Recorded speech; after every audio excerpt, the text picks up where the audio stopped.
Hello दोस्तों, एक बार फिर बहुत बहुत स्वागत है आपके अपने यूट्यूब चैनल बीएससी हेल्पर में, जहां पर हमने स्टार्ट कर दी है बीएससी थर्ड सेम की केमिस्ट्री, जिसकी यूनिट फर्स्ट चल रही है केमिकल काइनेटिक्स।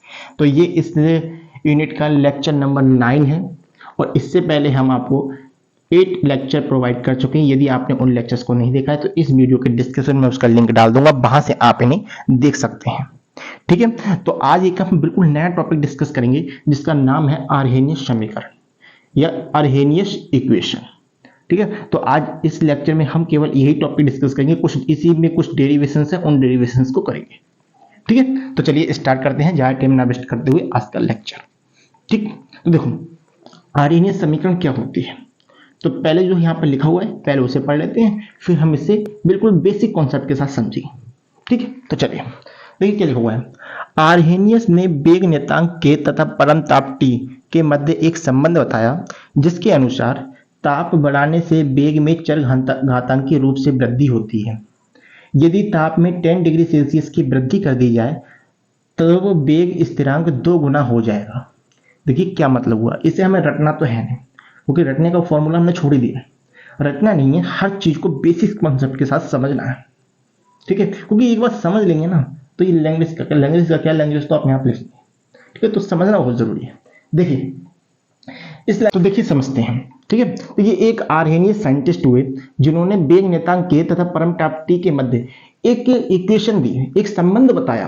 क्या संबंध बताया पहले उसे देख लेते हैं। इन्होंने बताया K इज इक्वल टू ए की पावर ई ए अपॉन आर टी। ठीक है, इन्होंने ये एक रिलेशन दिया, यहां पर रहता है माइनस का चिन्ह। ठीक है, इन्होंने एक रिलेशन दिया, किन्होंने दिया, आर्हेनियस ने। ठीक है, अब पहले ये देख लेते हैं कि इसमें ए क्या है और ई क्या है, आर क्या है। ठीक है, ताकि और बेहतर समझ में आएगा। ठीक है, क्योंकि जो कुछ मेन पॉइंट्स होते हैं जिन्हें हम समझ लें एक बार तो चीज को समझना और आसान हो जाता है। ठीक है, तो यहाँ पर हम के जानते हैं, के क्या है, के है रेट कांस्टेंट, यानी कि दर नियतांक। दर नियतांक, ठीक है। ए क्या है, ए है आर्हेनियस कांस्टेंट। क्या है, आर्हेनियस कांस्टेंट। कांस्टेंट, ठीक है, या इसे कह सकते हैं हम चर चर घातांकी गुणांक। या एक नाम और होता है इसका, वह होता है आवर्ती गुणांक। आवर्ती गुणांक, ठीक। तो ए जो है उसे इन 3 नामों से जाना जाता है। आर्हेनियस कांस्टेंट भी कह सकते हैं, ठीक है, चरघातांकी गुणांक भी कह सकते हैं और आवर्ती गुणांक भी कह सकते हैं। अब यहां पर जो ई ए है, ई ए, ठीक है, ये ई ए क्या है, ये होती है एक्टिवेशन एनर्जी, यानी कि सक्रियण ऊर्जा। सक्रियण ऊर्जा, ठीक है, एक्टिवेशन एनर्जी। एक्टिवेशन एनर्जी, ठीक। और यहां पर जो आर है, आर होता है गैस नियतांक। गैस नियतांक, ठीक। और इसकी जो वैल्यू होती है वह होती है 8.314 टी अपॉन मोल के। ठीक है, ये होती है इसकी वैल्यू। के जो टी जो है वह है परम ताप। परम ताप ये लेते हैं हम केल्विन में। ठीक है, अब हम समझते हैं। देखिए आर्हेनियस एक साइंटिस्ट हुए जिन्होंने परम ताप T तथा रेट कांस्टेंट के, इन दोनों को लेकर एक समीकरण दी जो कि इन दोनों के बीच एक संबंध को बताती है। ठीक है, और ये हमने देख लिया कि इसमें जो ई ए है और ए है ये सब क्या है। के जो है वो दर नियतांक है, ए है आर्हेनियस कांस्टेंट और ई है सक्रिय ऊर्जा एक्टिवेशन एनर्जी, आर जो है वो गैस नियतांक है, टी है वो परम ताप है। ठीक है, तो अब इसी के अकॉर्डिंग सब कुछ यहां पर लिखा हुआ है।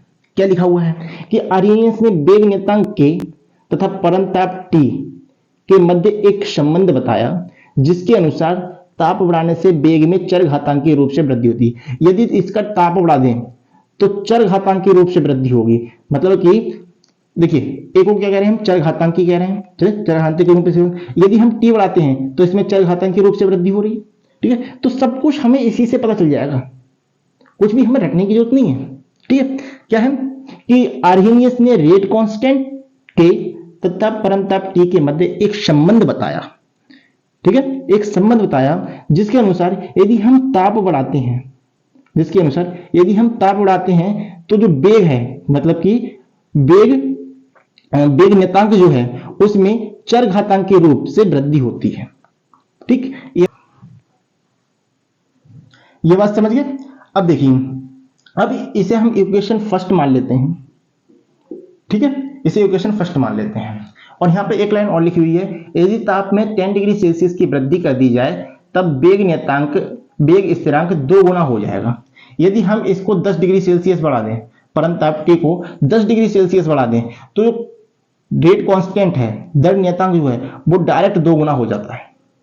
ठीक है, अब देखो हमने इसे इक्वेशन फर्स्ट मान लिया। अब इक्वेशन इसे फर्स्ट मान लिया, अब इस इक्वेशन की सहायता से हम कुछ और इक्वेशन प्राप्त करेंगे जो कि एग्जाम में बार बार पूछी जाती हैं। ठीक है, तो वो उन इक्वेशन को निकालने का हमारा मकसद क्या है कि उन पर कभी कभी तो न्यूमेरिकल्स आ जाते हैं, न्यूमेरिकल्स तो बहुत कम आते हैं, लेकिन ज्यादातर उनकी डेरिवेशन आ जाती है, हमें प्रूफ करने को आता है, उन इक्वेशन को हमें प्रूफ करना होता है। तो इस इक्वेशन की सहायता से हम उन इक्वेशंस को प्रूफ करेंगे, 2-3 इक्वेशन निकालेंगे। ठीक है, जो एग्जाम की दृष्टि से इंपॉर्टेंट होंगी। चलिए अब बढ़ते हैं आगे। हमने जो अभी इक्वेशन देखी थी आर्हेनियस इक्वेशन, ठीक है, उसे मैंने यहां पर लिख दिया। अब इसकी मदद से हम कुछ और इक्वेशंस प्राप्त करेंगे। ठीक है, देखिए अब क्या करेंगे, ये जो इक्वेशन है इसमें हम दोनों तरफ लॉग ले लेंगे। तो इक्वेशन फर्स्ट में दोनों तरफ लॉग लेने पर, दोनों तरफ लॉग लेने पर, ठीक है, इसमें दोनों तरफ लॉग ले लेंगे तो ये हो जाएगा log e base e k is equal to log base E A e की पावर ई माइनस ई ए अपॉन आर टी। ठीक है, अब देखिए ये हमारे पास क्या बन गया, देखिए ये हो जाता है लॉग एम एन, इसे हम लिख देते हैं log M plus log N. Log M N की फॉर्म को हम log M plus log N लिख देते हैं, तो यही चीज यहां पर कर देंगे लॉग। ये तो बेसिक सी चीज है, ये तो लगभग मुझे लगता है आप सबको पता होनी चाहिए। ठीक है, तो ये हो जाएगा लॉग बेस ई ए प्लस लॉग बेस ई और ई की पावर माइनस ई ए अपॉन आर टी। ठीक, अब यहां लिखेंगे लॉग बेस ई के लॉग ई बेस ई ए। अब देखो ये क्या फॉर्म बन गई है, हम जानते हैं हमारे पास एक फॉर्मूला होता है लॉग बेस ए की पावर एक्स, इसे हम क्या लिखते हैं, इसे हम एक्स लिख देते हैं।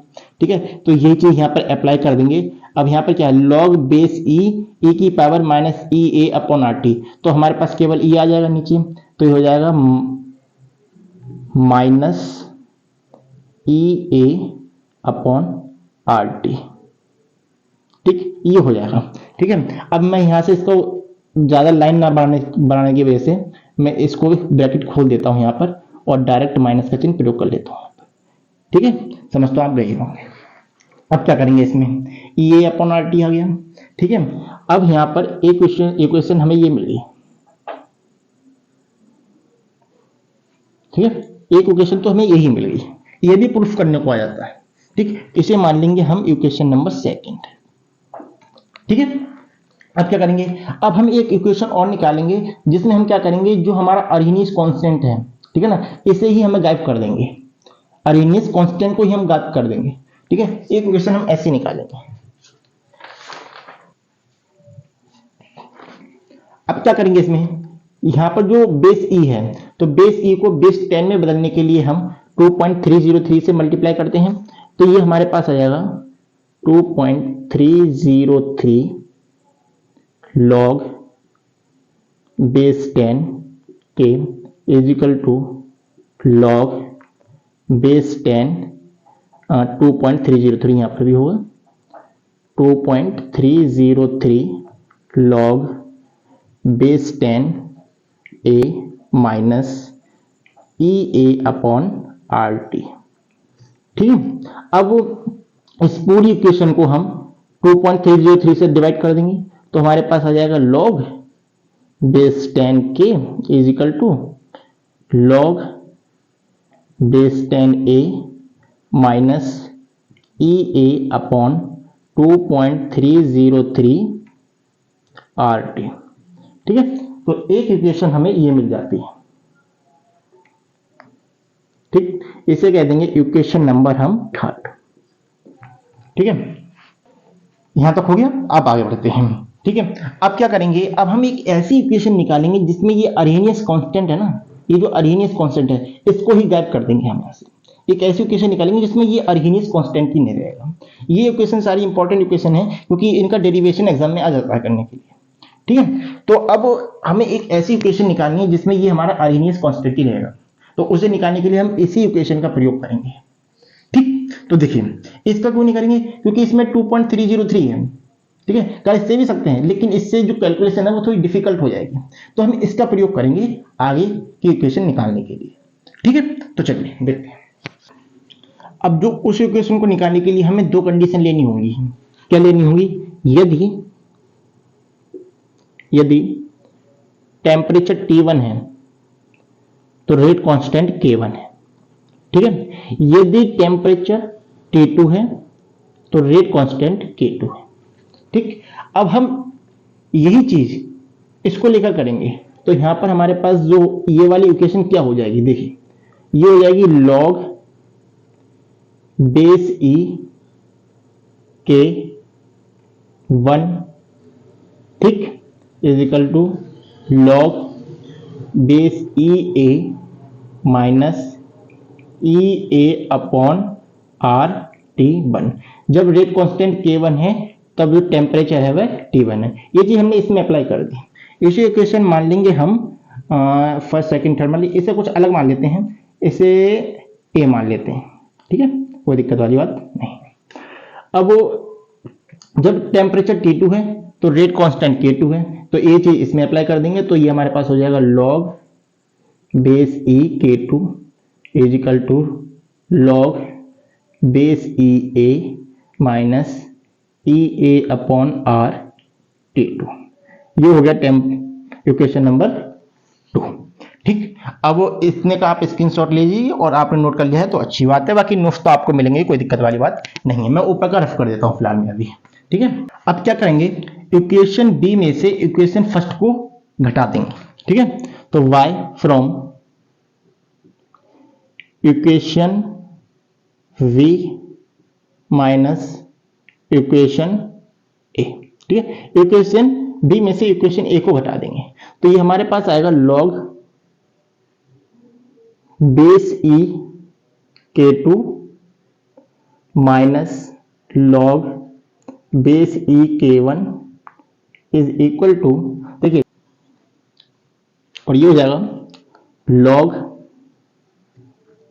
ए minus E A upon are T2। ठीक, और माइनस कर रहे हैं हम log a minus E A upon are T1। ठीक, अब देखो log e base E K2 minus log base e K1 is equal to, देखिए ये हो जाएगा log base E A minus E A upon are T2 minus log base E A और ये minus minus हो जाएगा plus log base E A upon are T1। ठीक। अब यहाँ से हम देख रहे हैं कि log e बेस ई ए माइनस हो जाएगा, ये दोनों तो एक दूसरे से कैंसिल आउट हो जाएंगे। ठीक है, हमारे पास क्या बच जाता है यहाँ पर आ जाता है हमारे पास जो प्लस वाला है, मैं उससे पहले लिख लेता हूँ। तो ये आ जाएगा log बेस ई ए upon R T one minus, यहाँ पर भी log लिखेंगे। ठीक है, log बेस ई ए अपॉन आर टी टू। ठीक, ये किसके इक्वल में चल रहा है? ये चल रहा है log base e k to minus log base e के वन, इसके बराबर में चल रहा है। ठीक है, अब देखो, अब बढ़ते हैं आगे। अब क्या होगा, ये किसका फॉर्मूला बन गया? ये फॉर्मूला बन गया log base e k two upon k one हो गया। ठीक है, इज इक्वल टू, ये क्या हो गया? ये हो गया log बेस ई, एक मिनट, कुछ गलती हो रही है यहाँ पर। हाँ, यहाँ पर जो है, यहाँ पर ई ए अपॉन आर टी के साथ ये log नहीं आएगा, क्योंकि ये तो हमने देख लिया, ये यहाँ से हट गया था।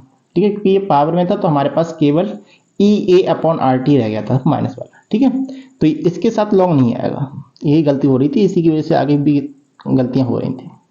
ठीक, तो ये गलती हो रही थी यहाँ पर, तो यहाँ पर ये हम इसके साथ log नहीं लेंगे।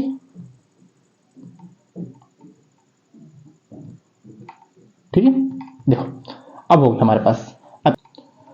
अब देखिए, अब क्या हो जाएगा, यहाँ पर ई ए अपॉन आर ये कॉमन है तो इसे बाहर ले लेंगे, तो ये हो जाएगा ई ए अपॉन आर, और अंदर हो जाएगा हमारे पास 1 upon t one minus 1 upon t two. ठीक, अब यहाँ क्या हो जाएगा, ई ए अपॉन आर, और ये हो जाएगा t two minus t one upon t one into t two. ये हो गया, किसके सामने, किसके बराबर में चले? E base log base e k two upon k one के बराबर। ठीक है, अब क्या करेंगे, यहाँ पर हम यहाँ पर ए को बेस 10 में चेंज करेंगे, तो ये हो जाएगा 2.303 log base 10 k two upon k one is equal to e A upon 2.303 R T two minus t one upon t one into t two. ये हो गया। ठीक है, इसीलिए हमने, अगर ये 2.303 हम उस समय साथ लेकर चलते हैं तो कैलकुलेशन में थोड़ी कठिनाइयाँ आती हो जाता, मगर कठिनाइयाँ आती, इसीलिए हमने यहाँ पर बेस ई को साथ लेकर चले और यहाँ पर हम डायरेक्ट इसको हमने चेंज कर दिया।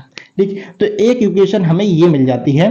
ठीक है, ये भी बहुत ही इंपॉर्टेंट इक्वेशन है आपके लिए, इसे जो भी है 3rd या 4th इक्वेशन है, ये आप देख लेना कौन सी है, मैं यहाँ पर फोटो डाल देता हूँ। ठीक, तो ये इक्वेशन जो थी हमारी कौन कौन थी, जो हमने सबसे पहले अरिनोस इक्वेशन देखी थी वो, फिर उसके हमने log के साथ जो हमारे आया था एक बॉल इक्वेशन, और फिर उसके बाद एक ये वाली इक्वेशन। ये 3-4 इक्वेशन जो है बहुत ही इंपॉर्टेंट इक्वेशन होती हैं और इनका डेरिवेशन आता है बेसिकली। ठीक, तो ये आज हमारा कंप्लीट हो गया अरिनोस इक्वेशन। ठीक है, तो आज के लेक्चर में बस इतना ही करते हैं, मिलते हैं अगले लेक्चर में। यदि आज का लेक्चर पसंद आया तो इसे लाइक करें, अपने दोस्तों में ज़्यादा से ज़्यादा इस वीडियो को शेयर करें। यदि चैनल आपके लिए यूजफुल रहा हो तो इसे सब्सक्राइब जरूर करें। तब तक के लिए हंसते रहिए, पढ़ते रहिए, मिलते हैं अगले लेक्चर में।